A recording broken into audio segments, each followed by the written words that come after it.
Já falamos em outros vídeos sobre as potencialidades da astrologia. Inclusive temos um vídeo sobre astrodiagnose. Mas o vídeo de hoje é mais prático e pontual. O vídeo de hoje é sobre como construir um diagnóstico astrológico.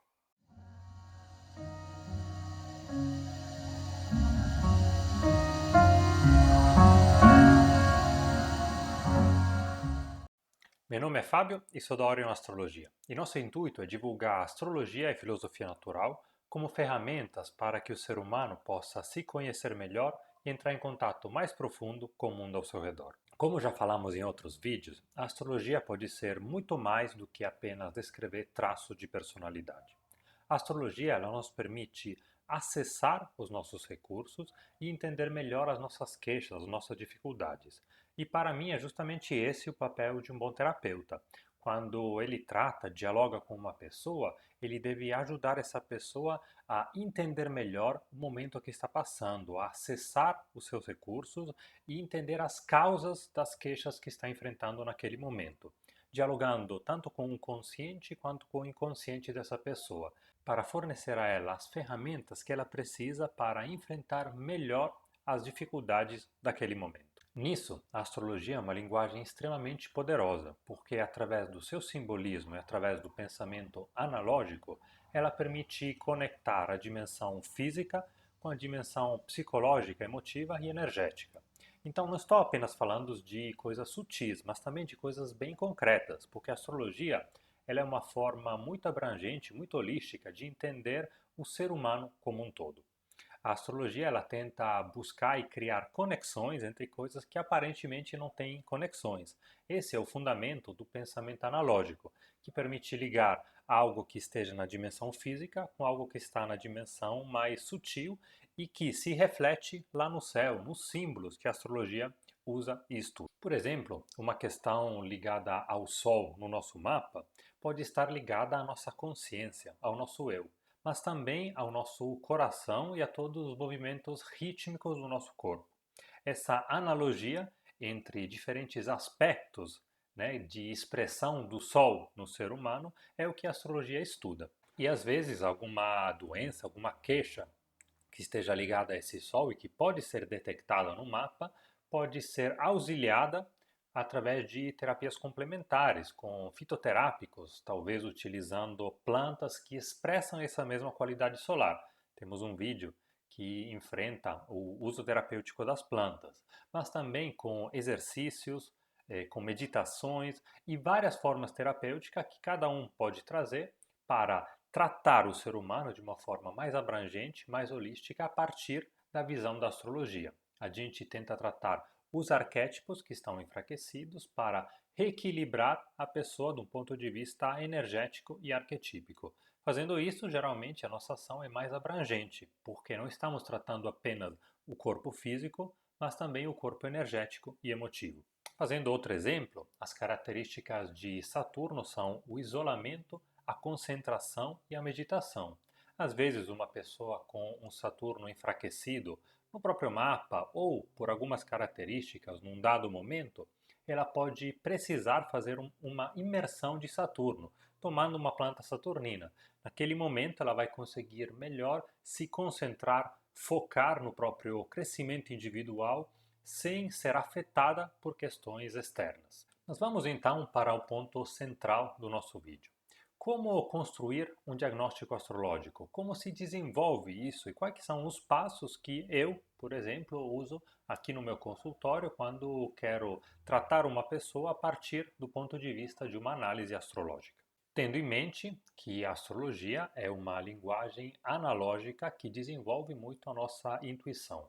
A melhor forma para desenvolver isso é a prática. Então, analisar o céu todo dia, analisar muitos mapas, dialogar com muitas pessoas. Fazendo isso, vai crescer a nossa intuição, a gente vai estar cada vez mais acostumado a fazer essas análises e aos poucos a gente vai batendo o olho no mapa e, obviamente, conversando com a pessoa, já vamos entender qual que é o arquétipo que precisamos tratar, os arquétipos que precisamos tratar para que essa pessoa, lembre como falei antes, consiga lidar melhor com o momento presente e enfrentar melhor as dificuldades para se fortalecer, né? Acessando os recursos, aquelas coisas que já temos como mais fortes a partir da nossa constituição e dialogar melhor com as nossas dificuldades. Vamos ver então os 5 passos que a gente pode tratar, podemos desenvolver nessa análise para fazer um diagnóstico astrológico.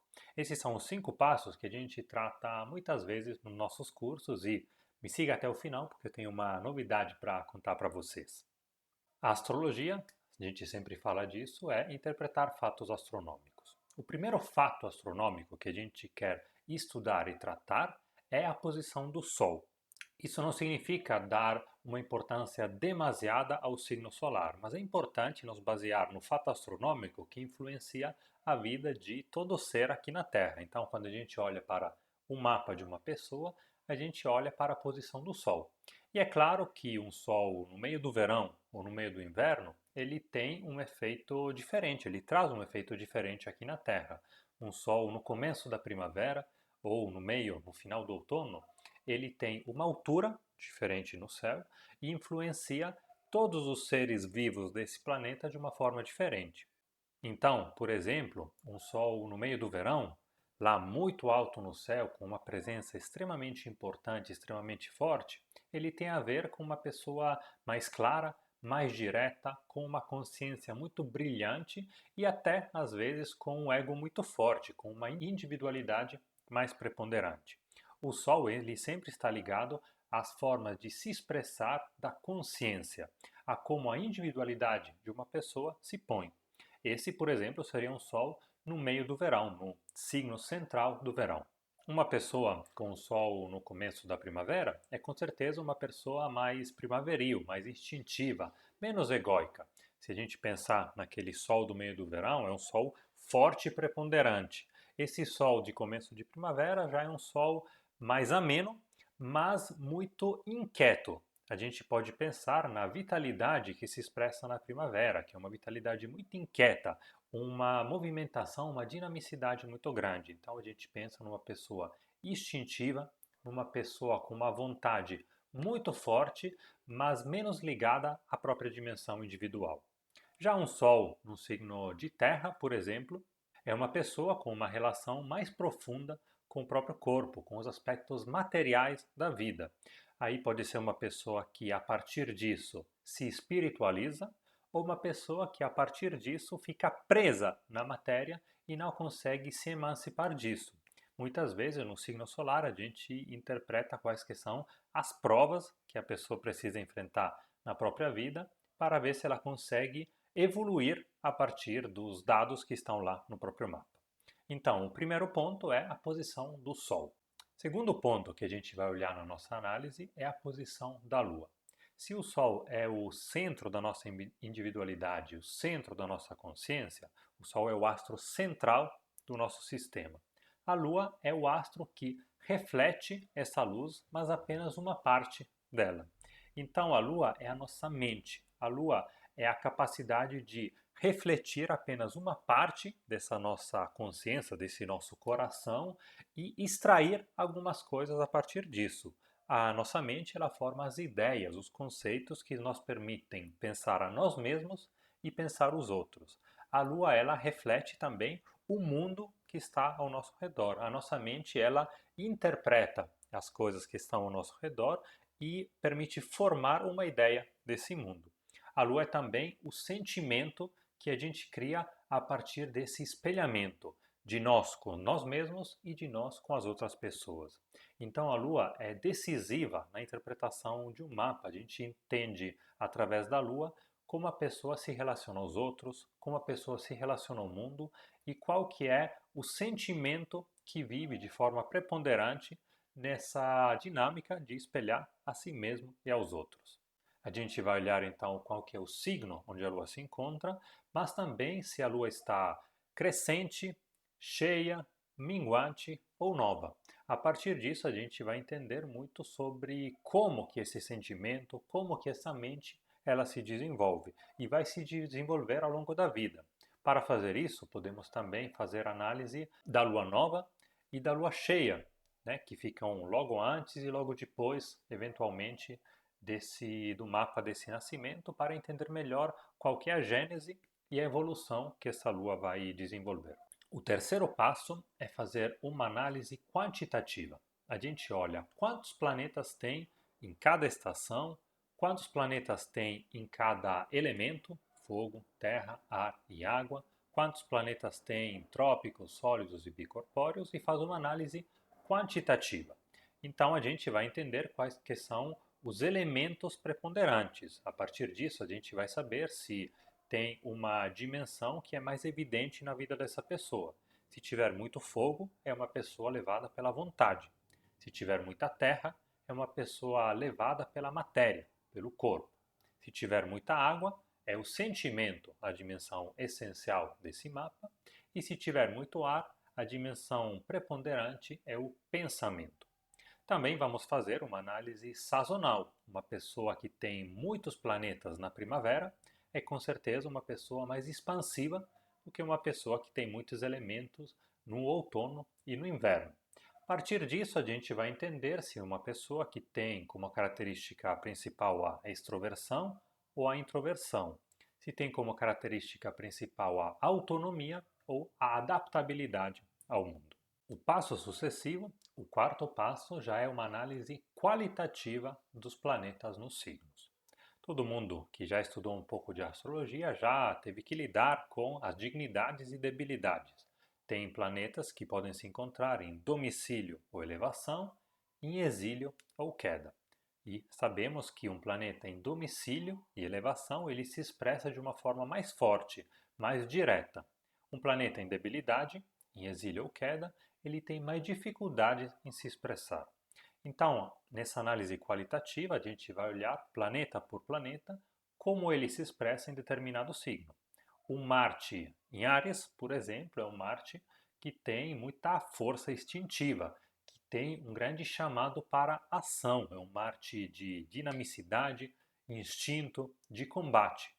Enquanto, por exemplo, Marte em exílio em Touro, um planeta de terra, é uma pessoa que tem uma ação mais bloqueada, mais travada, mais ligada a objetivos materiais de terra, mas por ser um Marte em exílio, a gente interpreta que isso pode travar a ação dessa pessoa. Ao invés de se expandir para fora, ela vai ser travada para dentro, né?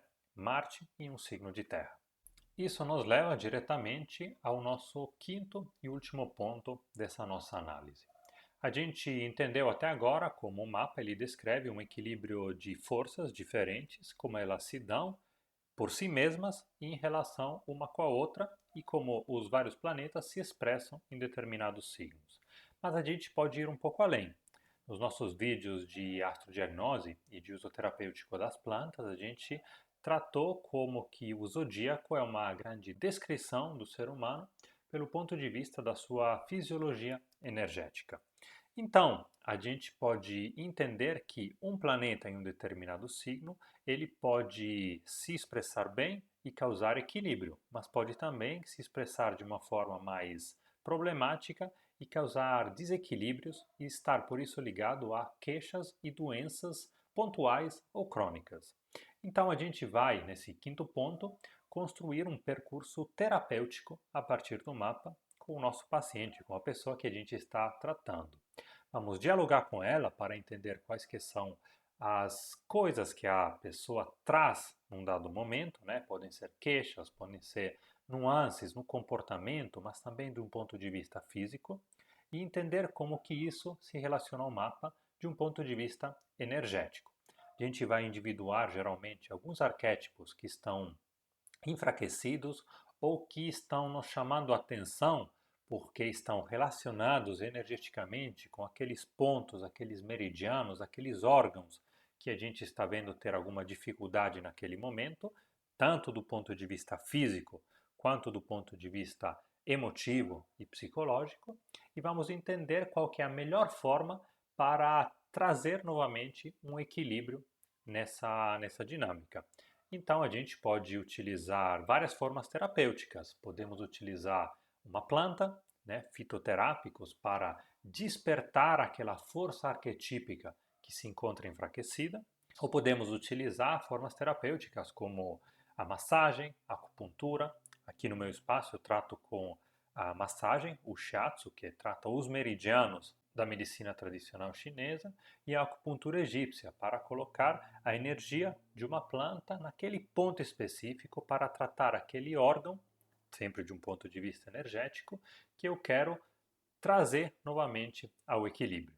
Mas também existem outras formas e a palavra também é extremamente importante. Às vezes, um direcionamento, um conselho ou simplesmente trazer à luz sobre um desequilíbrio que a pessoa está encontrando num dado momento pode ser essencial para fornecer a essa pessoa as ferramentas para que ela consiga enfrentar da melhor forma esse momento de desequilíbrio e de dificuldade. Esses são então os 5 passos que eu utilizo quando eu quero construir um diagnóstico astrológico. E se você achou interessante e quer se aprofundar um pouco nisso, eu tenho um convite a te fazer. Nos dias 26 e 27 de agosto, aqui em Belo Horizonte, a gente vai estar dando um curso que é intitulado Céu e Terra: Como construir um diagnóstico astrológico. A gente vai aprofundar nesses pontos partindo das bases de uma análise astrológica, das bases da astrologia, dos fundamentos, para acrescentar e fornecer vários exemplos sobre como é feito esse trabalho. Se quiser mais informações, pode entrar em contato diretamente conosco. Vou deixar os contatos aqui na descrição do vídeo.